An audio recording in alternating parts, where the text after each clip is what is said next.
Again, welcome for all of you, for any of you who have just come in, welcome to the our welcome day here at FASS at CHS. We have lots to go through today, and we're going to be starting with our curriculum design at CHS. And for that, we have our Vice Deans, Associate Professor Melvin Yap and Professor Joseph Park. Yeah, so Prof. Yap, over to you. I'd like to extend a very warm welcome to all of you. As Mark just said, it's really a milestone to see all of you in this LT. I think this is the first time in over 2 years I've seen such a large group of students face to face. So welcome to our orientation. Very happy to see you here. So as you know, this is a special event for all of us. You are the very first batch of CHS students to attend an in-person orientation.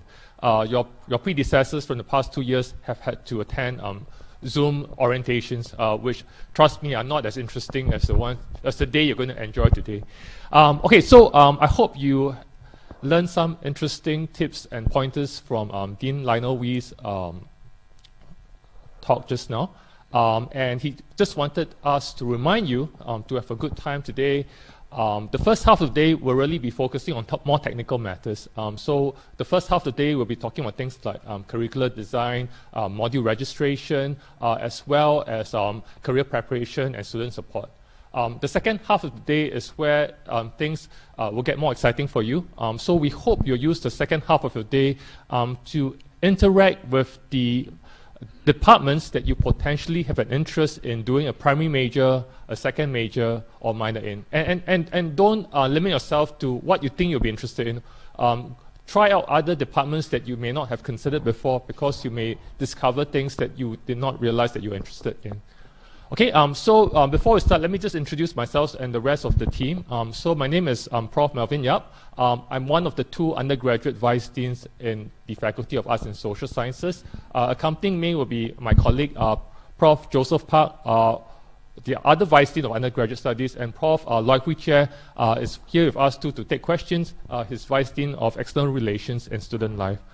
So what I'll be doing in this section is to go through curriculum design in FASS, as well as the different graduation pathways that are available to you. Prof. Park will talk about academic policies and academic culture in the university. And later on in this morning, those of you who have burning questions about module registration, about internships, about career preparation opportunities, this also will be addressed respectively in the sessions at 10 and 11 later on. Okay, so without further ado, let me move on to the next slide. Okay, before I begin, anyone has any difficulty hearing me from the back row? Okay, great, thanks. Okay, so first and foremost, CHS is a 4-year direct honors program. So this is different from what FASS used to be before CHS was set up. In the past, you could choose either to graduate after 3 years with a bachelor's degree without honors, or you can choose to stay 4 years and get an honors degree. So this is a little different now. All of you in this room will be going through 4 years of undergraduate education, and all of you in this room will be graduating with 1 or 2 possible degrees. You will either graduate with a Bachelor of Arts with honors or Bachelor of Social Sciences with honors. So that's one of the key differences between the College of Humanities and Sciences and the pre-CHS FASS. Okay, and if you think of your undergraduate journey or your degree as a Lego set, think of this Lego set as being comprised of 40 modules or 40 learning units. Each module is made up of 4 modular credits. So if you do 40 modules over 4 years, you would have done 160 MCs. And your graduation requirement, it can be broadly divided into 3 parts, roughly the same size.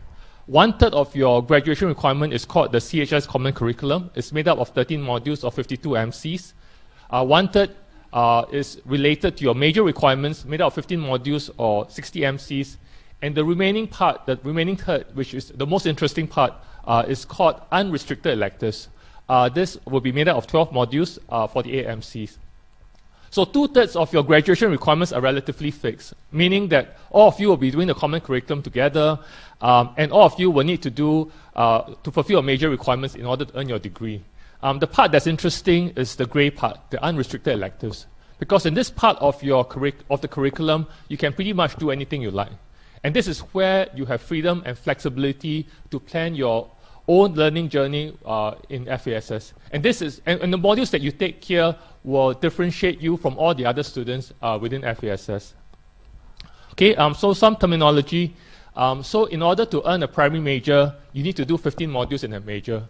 So those of you who are planning to major in psychology, for example, will need to do 15 modules from the psychology department over the 4 years. You also can choose to do a primary major while concurrently doing a second major using your unrestricted elective space. So some of you may do psychology to fulfill your major requirements, and you may decide to do philosophy as your second major using unrestricted elective space. And there are other possibilities. Instead of doing a second major in unrestricted elective space, you can also do a minor.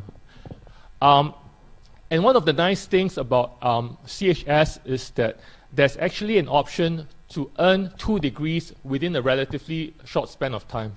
So in the past, students who are embarking on double degree programs typically take 5 years to earn the 2 degrees. Within CHS, it's actually possible to earn 2 different degrees within 4 years. And I'll say a little bit more of that in a later slide. Okay, let me first go through the common curriculum. So the common curriculum, as I mentioned just now, is made up of 13 modules. 6 of those 13 modules are what we call common core modules. These are foundational modules that equip you with the skill sets that you need for both school as well as the workplace. And these modules include skill sets like writing, design thinking, data and digital literacy, even artificial intelligence. So what you learn here is useful not only for your coursework, but it will also be useful for you when you go out to work. We also have modules that focus on broadening your theoretical and intellectual foundations and horizons. So we have 5 integrated modules. I want to say something about these integrated modules. So the integrated modules are not there to make you an expert on that topic. So if you take the integrated module in humanities, you're not going to become an expert in humanities. Instead, what these modules give you is something what Prof. Lloyd describes as foundational transferable capabilities. So if you are a physics major, for example, doing an integrated humanities module, you will learn writing, reading, critical thinking skills that can then be taken advantage of when you do your physics modules. And conversely, if you are a theatre studies major doing a scientific inquiry module, the kind of principles that you learn in the scientific inquiry module will also be useful to you as you go through theatre studies or psychology or some other subject in FASS. And the final 2 modules in the common curriculum, the 2 interdisciplinary modules, are meant to give you a deep dive into how 2 distinct disciplines can be work together in synergy and integrated manner to solve the complex problems that we struggle with in the world today. Okay, so some of you may have a question about how the connections between your general education requirements, which is a university requirement, and the CHS common curriculum. So some of you may be wondering, if I do the 13 modules in the CHS common curriculum, do I still have to read additional modules from the general education curriculum in order to fulfill those requirements? The answer is no. We have nicely planned this for you. So 6 of the modules in your common curriculum actually already fulfill the 6 GE pillars, the 6 general education pillars. For example, if you do integrated Asian studies, that can be used to fulfill the cultures and connections pillar. If you do integrated social sciences, that can be used to fulfill Singapore studies pillar.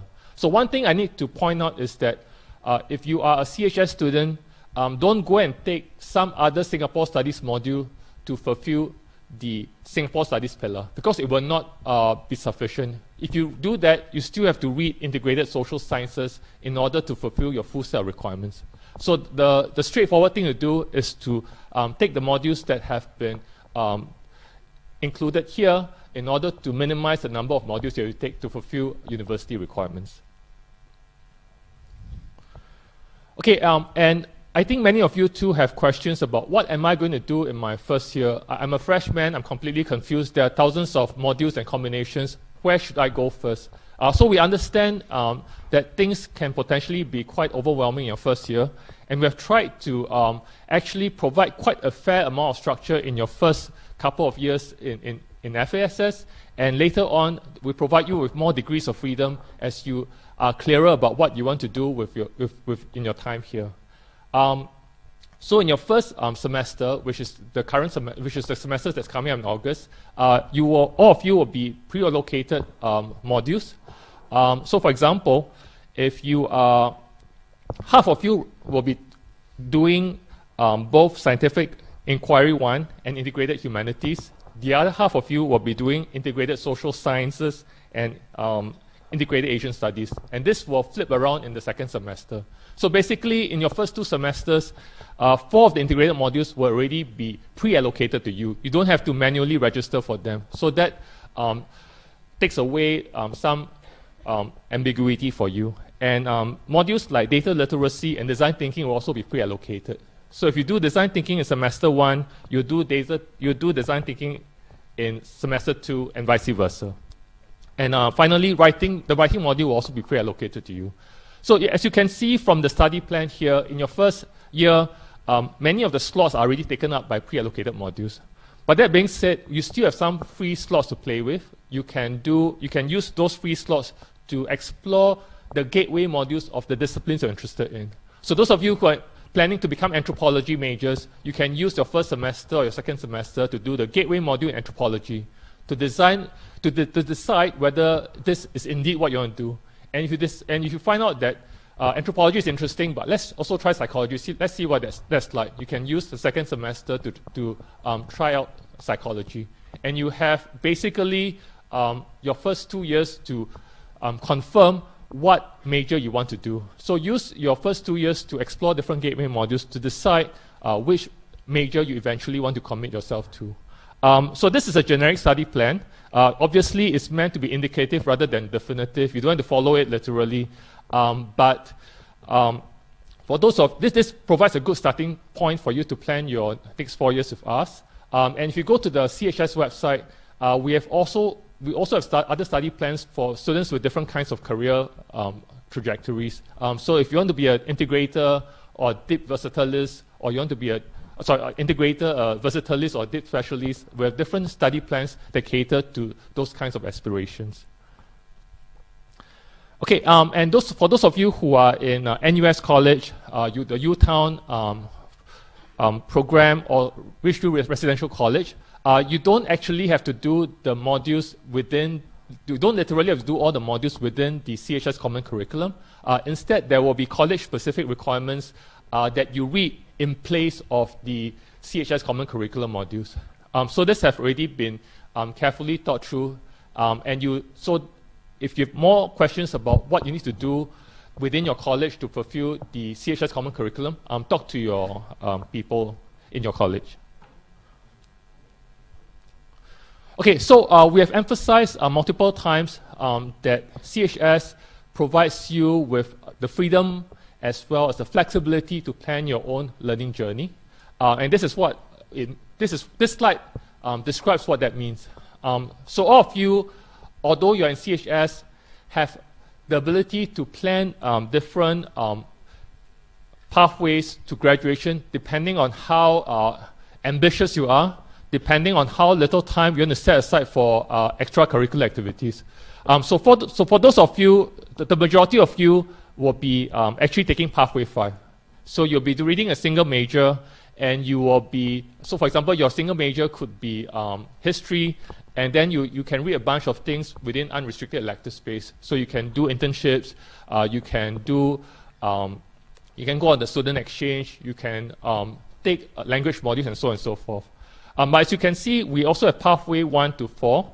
So some of you may combine your major with 2 different minors. So I could be a major in economics, I could do a minor in sociology, and a minor in theater studies.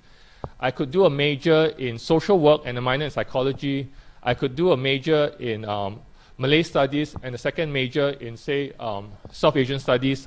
Or Pathway 1 actually leads to a double degree. So when you do primary majors from 2 contrasting divisions, meaning if I do one major from one degree type and another major from a second degree type, that could actually result in 2 degrees at the end of your time here. Let me give you an example. If I do my primary major in psychology, which is associated with a Bachelor of Social Science degree, and if I do my other primary major in life sciences, which is associated with a Bachelor of Science degree, what that means is at the end of my time here, I will graduate with a double honors degree, a Bachelor of Social Sciences honors and a Bachelor of Science honors. So that's one of the new features that is associated with CHS. And the other thing that's important to wrap your head around, which might be new for some of you, is the NUS modular system. So this might not be super intuitive, but let me try to walk you through some of the key principles underlying this modular system. So as I mentioned earlier, in order to graduate from FASS, you need to do 40 modules. A module is a unit of study, and every module has a unique module code. So GE 3204, for example, is a geography module, and is at level 3. It's meant to be taken by students in their 3rd year. And the module code consists of 2 and 3 letter prefixes. So GE stands for geography, PL stands for psychology, PH stands for philosophy. The first digit of the code here represents a level. So if it's 1101, this is a level 1 module. If it's 2101, it's a level 2 module. 3204 is a level 3 module, and so on and so forth. Modular credit. All your modules typically are 4 MCs, with a few exceptions. 1 MC corresponds to 2.5 hours of study. So if you're taking a 4 MC module, that means that for you to fulfill the requirements of the module, you need to do about 10 hours of study and preparation per week. Prerequisite. Higher level modules tend to have lower level modules set as prerequisites. So if I want to do a higher level module in econs, let's say I want to do a macroeconomics module, I have to first do the introduction to econs module at the first level. And I will not be allowed to access the higher level module without clearing the lower level module first. And finally, we have preclusions. So some modules in NUS tap very similar kinds of content. And if you have taken a certain module, you may not be allowed to take some other module. So be very careful in this. If you know that you're supposed to clear module X, make sure that you don't take some other module within NUS that precludes the taking of X. Okay, so just to elaborate on some points I already brought up earlier. So the minimum requirement for graduating is to fulfill the common curriculum, fulfill the requirements of a primary major, and do enough unrestricted elective modules. So the minimum is to do a primary major. But I hope that many of you, in addition to your primary major, will also consider taking a second major. So primary major is 15 modules. A second major will be 10 modules. And those of you who don't want to put all your eggs in one basket, you don't just want to do a second major, you can also use the unrestricted elective space to do 2 minors. So it's up to you. A minor only requires you to do 20 MCs or 5 modules. Okay, just to give you a sense of how CHS is structured. So CHS contains 4 broad disciplinary divisions. Asian Studies, Humanities, and Social Sciences are associated with FASS. Sciences is associated with Faculty of Science. And then we also have cross-disciplinary programs that are offered by both faculties. Okay, these are the 6 departments in Asian Studies. I will not say too much about this because I hope that you'll use the afternoon to actually visit the different departments, talk to your faculty members there, talk to the senior students there to find out more about this department. So 6 Asian Studies, 6 majors from the humanities, and we have 8 from social sciences. So anthropology is actually brand new. You're actually the first batch of students who will get a chance to major in anthropology. And these are the sciences. Okay, and I won't go through this in detail, but you can see that the number of second majors that one can do, and you can also see the number of minors that one can do. So some of these minors are multidisciplinary, so they are not associated with any specific department. So, for example, the religious studies or the science, technology, and society minor are multidisciplinary minors that involve multiple departments coming together to offer modules. Okay, these are some other minors that you can do. Okay, and just want to say a little bit about cross-disciplinary programs. So as you know, one of the hallmarks of CHS is the emphasis on interdisciplinarity. We are living in a complex world where it's increasingly clear that problems cannot be solved from a single discipline. Problems cannot be solved by people working in disciplinary silos. So the purpose of these cross-disciplinary programs is to really expose students to multiple disciplines and how they can, all these disciplines can work together synergistically to solve the complex problems that plague the world today. So CHS has 3 XDPs, philosophy, politics, and econs, which is actually led by Prof. Loy, is found in FASS. Environmental studies and data science and econs involve partnerships between both FASS and FOS. Okay, the last thing I'm going to talk about is double degree program. So I mentioned just now that FASS provides you with multiple pathways forward, and the majority of you will graduate with either a single major or major and minor, or major and second major. But some of you, as I said, may really want to get the most out of your time in NUS. You want, instead of just graduating with 1 degree, you are greedy, you want 2 degrees. A long time ago, doing 2 degrees is actually quite a significant commitment in terms of time and money, because you need to spend an additional year, at least an additional year in the university to fulfill the requirements of the second degree. With the CHS structure, it's actually quite possible to do 2 degrees in 9 semesters, or if double counting is possible, i.e. some of the modules in one of the majors can actually be double counted to the requirements of the other major, some of you may actually be able to earn 2 degrees within 8 semesters. So I hope that the double degree option is, the double degree pathway is something that some of you may want to think about. Okay, but just to provide more context on what double degree is about, there are 2 broad things to keep in mind. We have 2 types of double degrees in CHS. So we have structured double degree programs. These are basically combinations that have been created and curated by faculties or schools. I'll show you a few of them in the next slide. And a structured DDP, for example, could be the DDP involving law and economics. So this is a specific combination that you can apply to at the point of admission. And even right from the very start, you're already in the DDP. We also have student-designed DDPs. These are combinations that have not been proposed by schools or faculties, but individual students might decide, this is something really exciting, I want to try it. So some amongst you might decide, I really want to do a double degree in, say, business and theater studies, okay, for whatever reason. If you're interested in that, this is a legitimate combination, and this is something that you can pursue with your faculty to get into. And the other dichotomy you think about is DDPs within CHS and DDPs with departments from another faculty outside of CHS. So if you're doing a DDP in CHS, so for example, you're doing a double degree in physics and philosophy, what you will get at the end of the day will be 2 honors degrees, a Bachelor of Arts honors and a Bachelor of Science honors. But if you're doing a double degree with some other department that is not within CHS, so let's say you're doing a computing degree together with your Bachelor of Social Science degree, then there are 2 possibilities. You can earn 2 honors degrees, one from computing and one from FASS, or you can earn 1 honors degree and 1 bachelor's degree with the honors. So both combinations are possible.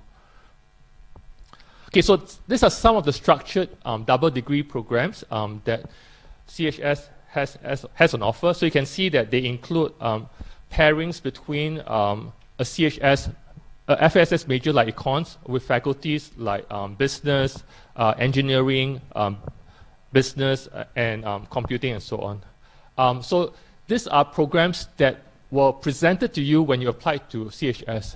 And if you're interested, for example, in doing a double degree in econs and law, you could have specified that on the admission portal. And some of you indeed may be in that program right now.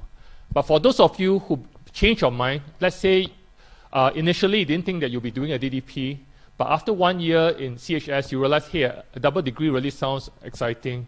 You still have the option of revisiting your original decision and asking to be moved into a double degree program. Okay, student design DDPs within CHS can also be entered, can also be done, and you don't have to decide this at the point of entry. So you may come into CHS planning to do a single major only or single degree only, but after a few semesters with us, you realize that you really want to do two different degrees. So just remember, if you want to earn 2 degrees within CHS, make sure that the 2 majors come from 2 different degrees. So if you do physics and say biology as primary majors, you can only earn 1 degree. But if you do physics and say philosophy, you can earn 2 degrees because physics is associated with Bachelor of Science, philosophy is associated with Bachelor of Arts. Okay, so make sure that the 2 majors that you select come from different degrees. Okay, and these are some of the DDPs that your seniors have previously embarked on involving a degree within CHS and a degree outside of CHS. Okay, so some of you definitely have these questions. If I want to do a double degree program, how do I get into it? Assuming I did not enter one at the point of entry. So you can declare your intention to enroll in double degree after you do 60 to 80 MCs. So this is typically after 3 or 4 semesters. There are some admission requirements. You need to at least have a CAP of 4.0 at the point of application. Prof. Park will say a little bit more about what CAP means. And basically, if you're interested, contact your dean's office. So write to the FASS dean's office to say, I want to do a double degree in computing and econs. How do I go about doing it? And you'll be provided with more instructions. And the final thing I want to talk about are concurrent degree programs. So this is one final possible pathway for those of you in CHS. If you want to, if instead of earning just 2 undergraduate degrees, some of you may be even more ambitious. I want to earn a master's degree as well as a bachelor's degree. The concurrent degree program or CDPs allow you to do that. At this point, we have 2 concurrent degree programs in FASS. We have a concurrent degree program in psychology, where after doing a certain number of modules and fulfilling certain requirements, you can let the department know, I want to enter this CDP. And what this will allow you to do is to provide you with a seamless transition from undergraduate to graduate education. And at the end of 5 years, you earn both a master's degree as well as a bachelor's degree. You don't have to exit from the system and come back in to do grad school. And we also have a master's in public policy in collaboration with the LKY School of Public Policy. So if you are from a certain major, say political science, you can actually enter this program. At the end of 5 years, you earn an honors degree in political science as well as a master's degree in public policy. Okay, that's all I have to say. So I'll pass the time now to my colleague, Prof. Joseph Park, who will tell you more about academic policies in CHS as well as academic culture. Over to you, Joseph.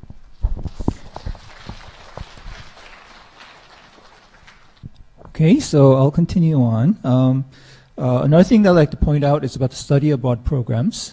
Study abroad programs has been very popular for NUS students, but obviously for the past couple of years, students were not able to go on study abroad. But with the kind of easing of the pandemic, in the future years, we're expecting that will come back to normal, and so hopefully you'll be able to pursue study abroad programs. So because of sake of time, I won't go into very much detail about what the rest of the slides.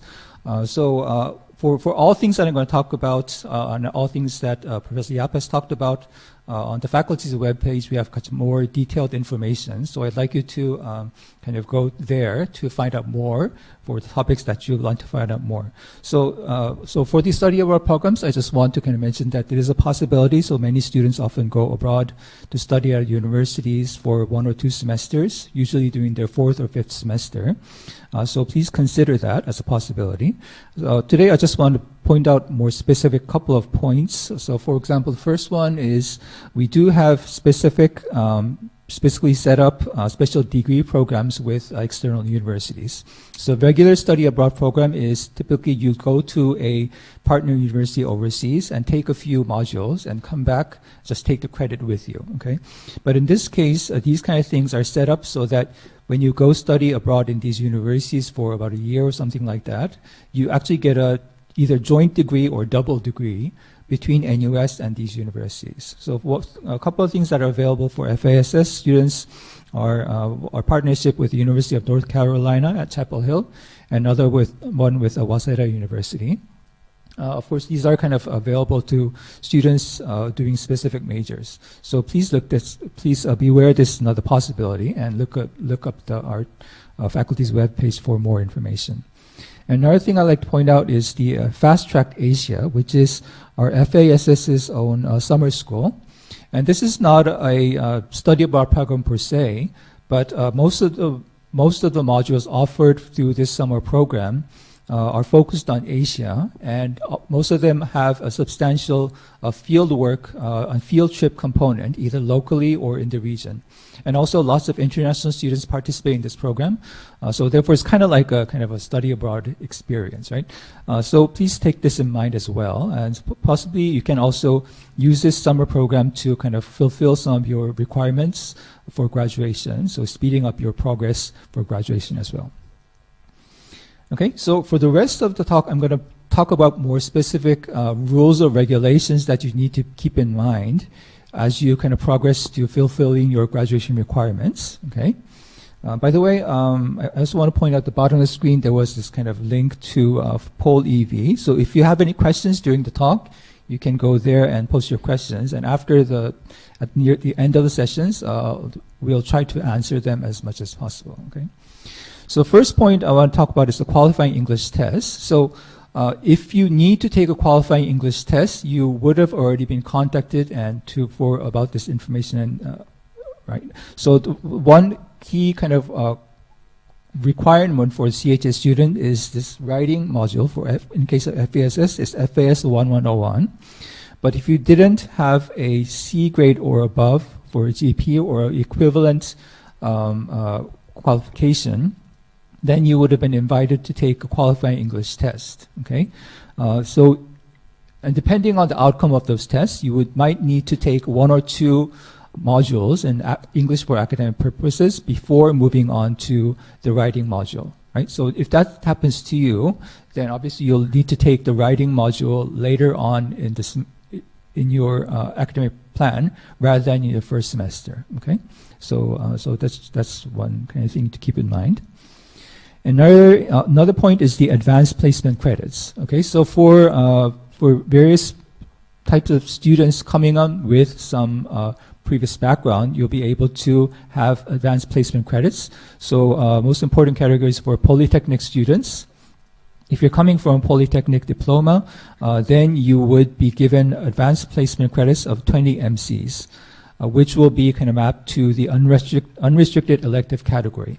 So basically this means that normally under the CHS curriculum, you need to do 12 modules of unrestricted electives to fulfill.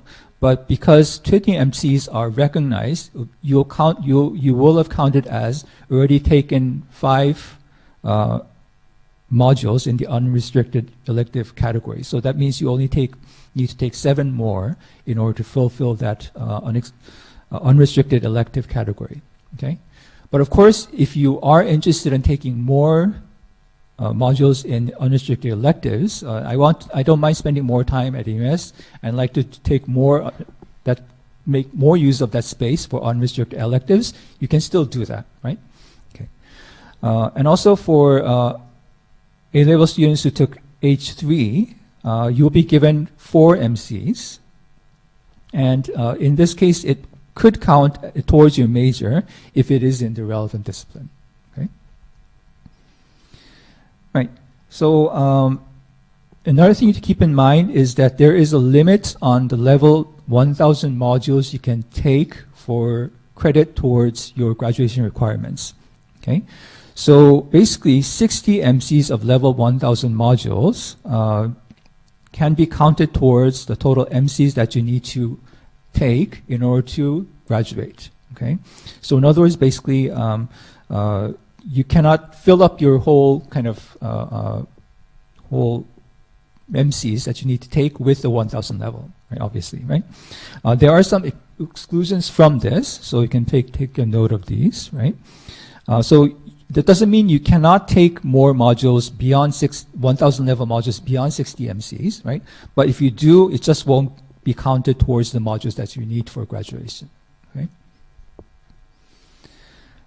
Right. And another important thing to remember is the residency requirements. So in case you go on study abroad or kind of various exchange programs, you need to remember that at least 50% of your modules that you need to fulfill for your graduation requirements need to be completed at NUS, right? And also for your major requirements, at least 60% of them need to be completed at NUS, right? So in other words, you can't kind of fulfill your MCs by modules taken outside of the NUS. I guess that should be obvious, right? Okay. All right. So before I'm going to skip over to different ones first and then come back to these. So another important thing now you need to keep in mind is the grading system, which you need to be very familiar with. Okay. So basically, when you take your modules, you'll be given a letter grade at the end of the module, right? So under the NUS system, this is converted to a certain grade points, right? So basically, if you get an A or A plus, you get 5 points. If it's A minus, it's 4.5 points, and so forth, right? Until D is 1 point, and F is 0 points, right? So these grade points are important because they are important in calculating the cumulative average point, or CAP. So you'll hear this CAP thing a lot. And this is a very important number that you must keep track of because it kind of indicates your academic progress of how well you have been doing at NUS, right? So basically, the CAP is calculated by multiplying the module grade point that you got from a module and the MC is assigned to that module, right? And you add up all those numbers for all the modules that you took, right? And you divide it by the total number of MCs of the modules that you used in this calculation, right? So to give an example, if there's one student who took 2 semesters at NUS, and they have taken 5 modules each for each semester and got these grades, then this is how the CAP will be calculated, right? So for example, the first module, HSI 1000, this person got an A, and this was a 4th MC module, and this person got an A, right? So under the grade point system, the A would be translated to 5, right? So you multiply 4 and 5 and put it here, right? And the next module, you keep going the rest of the modules too, right? Multiply 5 by 3.5 and here, and go on. So you add all that up, and then divide it by the total number of MCs for the modules that were used in this calculation, right? So then you get the number 3.13, right? So this will be the CAP of the student at the end of their second semester, okay? Now this CAP is important because of the point that I skipped over, right? So CAP is both important for your continuation throughout the program as a NUS student and also your graduation, right? So in order to graduate, you need to get the minimum CAP of 2.0, okay? So in case your CAP at one point in time falls below 2.0, then you will be placed on academic probation. So basically it's a warning given to you that you're not doing too well, so you need to boost up your CAP by doing better next semester, okay? And if your CAP still falls below 2.0 the following semester, then you will be dismissed from NUS, right? So you're given a chance, if your CAP falls below 2.0, then you're given a chance to make that up, right? But if you don't, are not able to do that, then you'll have to be dismissed, okay? So this is a very important, right, thing you need to keep in mind. So you need to keep track of your CAP, right? So that make sure you are moving towards your goal of graduation, okay? Also, the CAP will be eventually used for your honors classification that you'll be getting, right? So all of you will be on the honors track under CHS, right? And what classification you get depends on the CAP that you get at the end of when you graduate, right? So 4.5 and above, you'll be given honors highest distinction, and 4 to 4.49 honors, distinction, and so forth, right? So at the very bottom, if you just got 2, you will at least graduate and pass, right? But it won't be a kind of a very lowest kind of classification you can get, okay? Right. So obviously the CAP is very important. So this can also be a lot of stress for the new students, because, you know, if you don't, what if I don't do well and get a bad grade, and, you know, I won't be able to graduate or something like that, right? So in order to kind of deal with, address those kind of stress, at the NUS we have this grade-free scheme, which kind of allows you to kind of focus less on the CAP itself, but so you can ease in gradually to the university setting, so that you can kind of don't focus overly on competition, but kind of focus more on your education itself, right? So basically what this does is you can exercise a SU option for up to 32 MCs for the first 2 regular semesters. So in other words, in the first 2 years, let's say you did kind of very bad in a module, you got a D or something like that, right?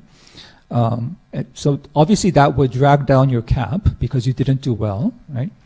But you have the option to exercise SU for that module, so that you will take credit for that module taken, but the D grade will not be counted in the calculation for your CAP, so that it won't drag down your CAP, right?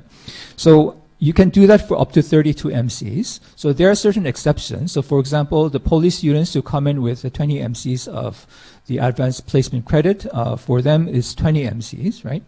But you do have a certain amount you can use to exercise the SU option, right? And if you don't use the 32 MCs in the first year, you can still use it, the remaining balance, up till 12 MCs in the subsequent years, right?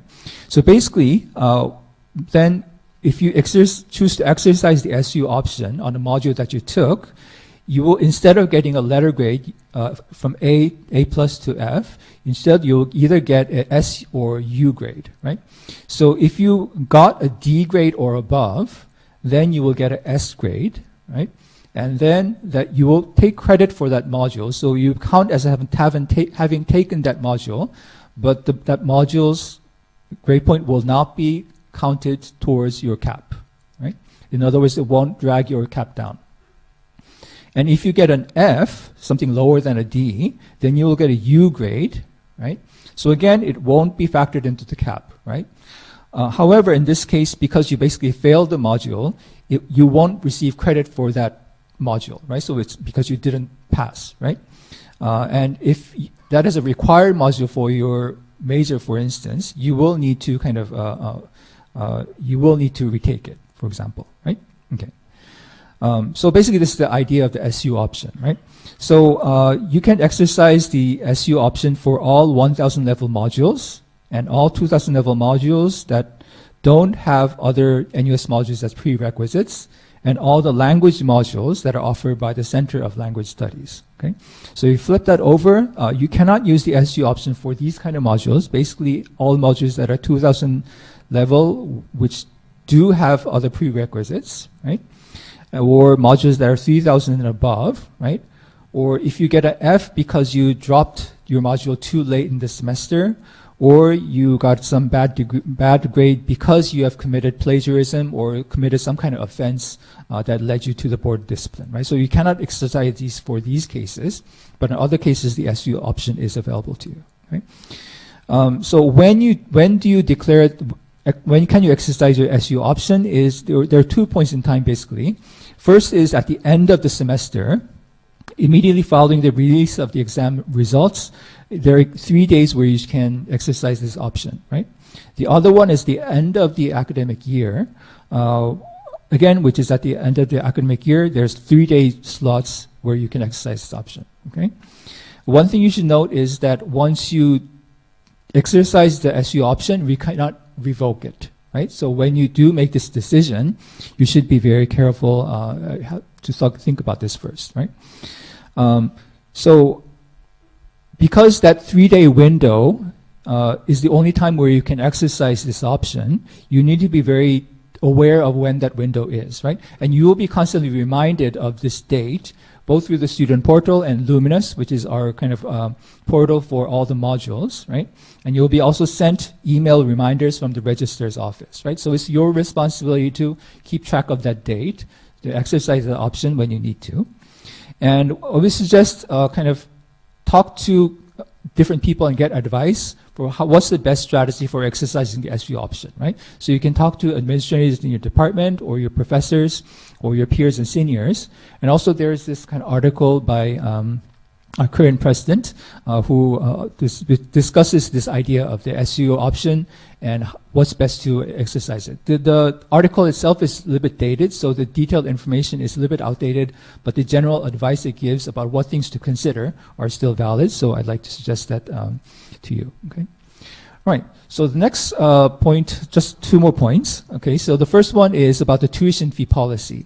So basically, the tuition fee that you're paying, most of you, are subsidized fees supported by the MOE, right?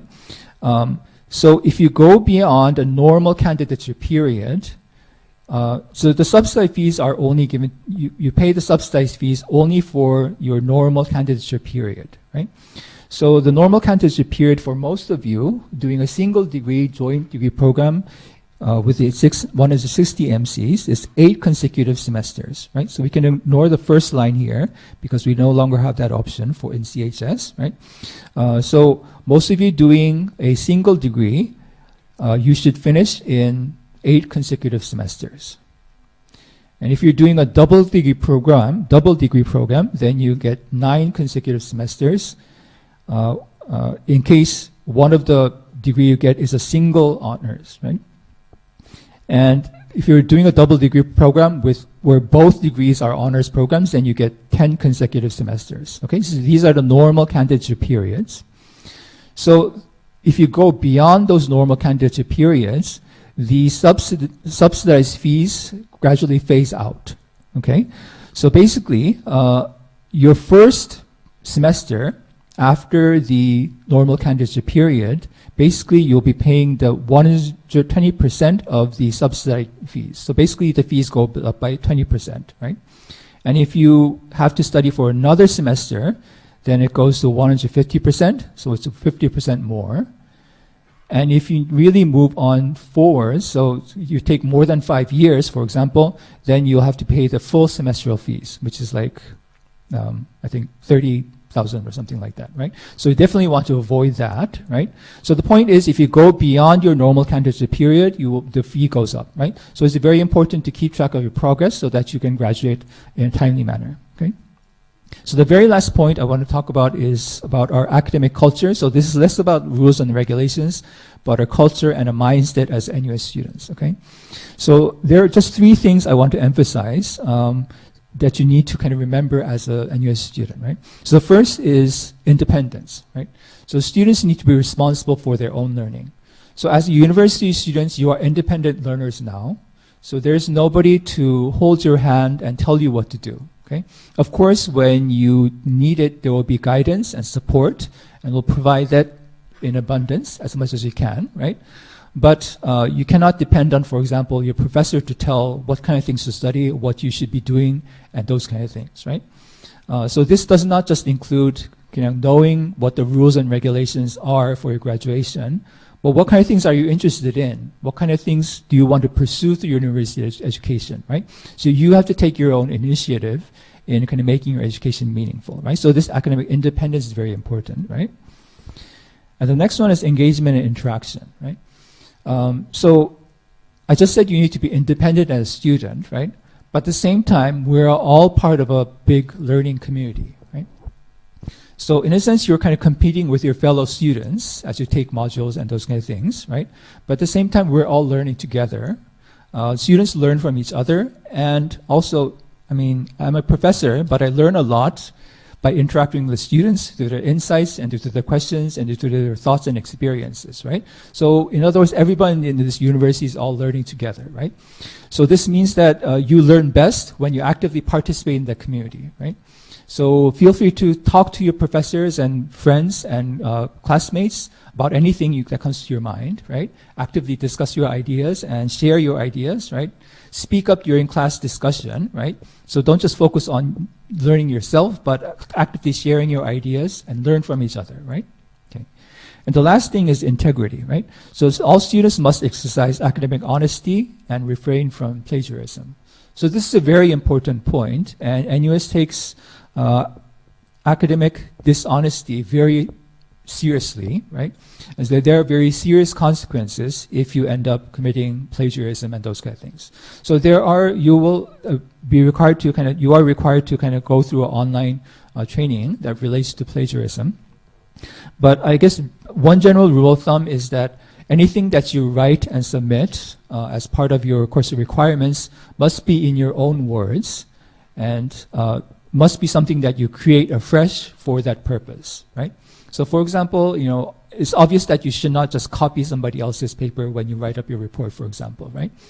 But sometimes, people study together with their friends and make up their own notes. And when they come to the exam, they just each copy from those notes that they've written together. And they might think, well, these are the notes that we studied together and worked on together. Why can't I use that in writing up my exam answers, right? But that's not the case, right? Because when you write up your exam answers or submit your report, that has to be in your own words, written at that kind of particular time, right? So these kind of things you need to be carefully aware of. And the best way to doing that is have the strong idea of academic honesty, integrity, right? Where you always present your own ideas in your own words and give credit to people whenever you cite their ideas, okay? So this is something very important that you just keep in mind, okay? So that's all we need to kind of want to cover. So before we finish, I just want to emphasize, if there are any questions, please write to askchs@nus.edu.sg and also visit our website for CHS as well as the FAS's website as well, where most of the information that we shared will be available in more detail, right? And this recording of this talk will also be available on the FAS's website as well, okay? So I'm not sure whether we have time we have 5 minutes for questions, okay? So for any questions, I guess you can kind of ask. Hello, can you all hear us? Okay, thanks for listening to both Prof. Yap and Prof. Park. I know there's a lot of information that has been given out today, but don't worry, a lot of this is also on the website, and if there are things that you're not sure of, definitely your seniors, are people who can answer them, but also you can always email us as well, email NUS, CHS, or FASS directly. Let's take some of the questions. Okay. Yeah. I'll do the first one. Yeah. So there's a question on wanting to do a double degree from FOS and FASS.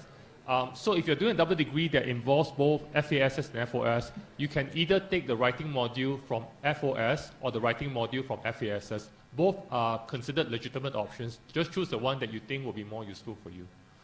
Yeah, the obvious thing to do is to start with one that obviously before you can even be a double degree, you will have the first degree first, right? So whatever that one is, you're probably going to start with that. Yeah. Okay, so Lloyd, do you know the answer to this UTCP question? Yeah, so I was just checking with the administrators just now. So basically, the Dean's office is working hard to make sure that if you're going to be doing something else that replaces one of our common curriculum modules, they are not going to pre-allocate those modules to you. Okay? So yeah, as you can see, they are nodding very hard there. They are working very hard to make sure that you don't get confused by pre-allocating modules that you don't need to you. This doesn't mean that you cannot take those modules. If you still want to do it, no one can stop you. But we're not going to pre-allocate the modules you don't need to you. Yeah. Okay? Okay. Yeah. I'll do the next question on gateway modules. So as I mentioned, you have a few free slots over your first 3 semesters to explore different gateway modules. And you can take gateway modules in all the prospective disciplines that you think you might want to major in. And then you can make a decision after trying out those gateway modules. So you can do more than one gateway module, basically. Yeah, so within the first 2 semesters, by our calculation, normally they will have something like 3 blank slots. Yeah. Right, 3 slots where you're not pre-allocated things. And this is even assuming you are doing the full 13 common curriculum modules.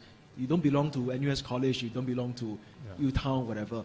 So that's 3 slots for you, right? So if you really want to do 3 gateways just to play out and see for yourself, be our guest, okay? Okay, difference between student-initiated DDP and primary plus second major. Okay, if you do a student-initiated DDP, it means you have to do you have to fulfill primary major requirements in both disciplines. So 15 modules plus 15 modules, and you end up with 2 degrees. If you're doing a primary major and a second major, you do 15 modules in your primary major, 10 modules in your second major, but you only end up with 1 degree. The degree will be associated with your primary major. Yeah. Let me say one thing about that, because some of you may recall the chart at the very beginning of Prof. Yap's presentation. There was a big pie chart. So 160 modular credits for the 4-year honors degree. If you're going to do 2 degrees, if you're going to do 2 primary majors, let's say psychology and life sciences, if you count the numbers, you're going to go above 160. Okay, this tells you that unless you can find modules that are double counted towards both of those majors, you have to do a little bit more than what you need in order to graduate, because graduation is 160 modular credits or 40 modules. Okay, now this tells something about very important misunderstanding that a lot of students have. A lot of students look at the 160 MCs or 40 modules, they think that it's the maximum, as if you cannot do more. It's just not true. You can do more. In fact, I got so much data from past years telling me that most of our students do quite a bit more than 160, because that's what they want to do. So my only advice is, please pace yourself and not overload unnecessarily, especially in the first year. Okay, but if you want to do more than that, no one can stop you. Okay. We'll do one last question. Okay, we'll do one final question on concurrent degree programs. So I'm more familiar with the concurrent degree program in psychology. Basically, this is a midstream application process. After you have done a number of psychology modules and you have met the CAP requirements for the program, you can apply for this program somewhere after your 5th semester. And the program will evaluate your application, they will interview you, and then you will be entered into the CDP. The other point is, it's not very common. I understand that there are between 5 to 10 students in the psychology CDP program. And finally, it's not possible to do the CDP in psychology in the second major. Remember that you only have 12 modules in the unrestricted elective space. All that space will be used for the graduate modules you'll be doing under the CDP. So it's not possible to pursue both a CDP as well as a second major. Okay, I think that's all we have time for. Thanks, Amy. Thanks very much, guys. If you have more questions, remember to write to the FASS CHS website, and we will answer it very quickly. Okay, thank you, Prof. Yap, Prof. Park, and Prof. Loy.